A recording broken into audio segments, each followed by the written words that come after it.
Ka 15 daw ano yun eh. 15 times mo daw i-turn on and turn off para daw mawawala yung engine check. Yan, napanood ko lang kasi dito sa YouTube at i-apply ko dito kung talagang totoo bang mawawala. 1 2 3 4, dami lamok. Ang 5 na to. Yan. 6 7. Matagal yung gap niyan. Ini-edit ko lang para medyo mabilis yung video. Pero mag-antay tayo, medyo matagal talaga pag off nung ilaw. Tagal siya. Antayin yan. 9 15 times daw eh. Yan. 10 11 12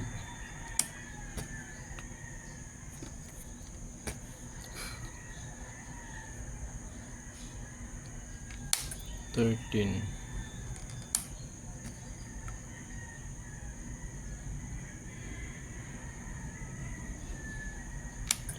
14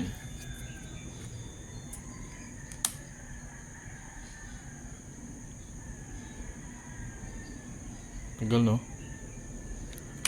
Yan 15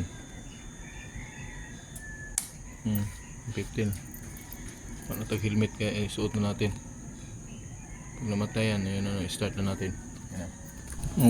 Susuot na ako ng helmet para pag na-start tuloy-tuloy na papasok sa trabaho, papunta na sa ano niya, pabiyahe na kaagad. Kasi dito kasi hindi naman ako pwede dito magpa-start kasi may mga batang natutulog pa. Subukan kong i-turn on yung engine. Ayan. Ayan, mayroon pang naka engine check. Tutulak ko muna saglit at doon ko papaanda rin sa distansya ng bahay kasi may mga natutulog pa yung mga bata eh. Siyempre pag start nito eh bumulusok yung bigla eh 175cc yan eh, malakas talaga ang start niyan. Pag start mo parang ano yan, kubuta. Ayan na, dito na lang, dito hindi na nakuha na ng video yung engine check gawa nung nakapix ang video sa aking dibdib. Oy,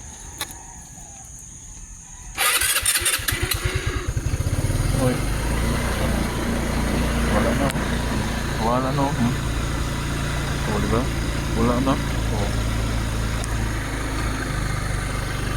malaki talagang tulong ang mga YouTube tutorial sa mga baguhan katulad sa akin na yun lang tanging paraan na magagawa natin yung mga mild na mga sakit ng ating mga motorcycle. Yan, malubak dito sa amin eh, sikip pa ng daan, lalo na ito malawak itong manibilan nito.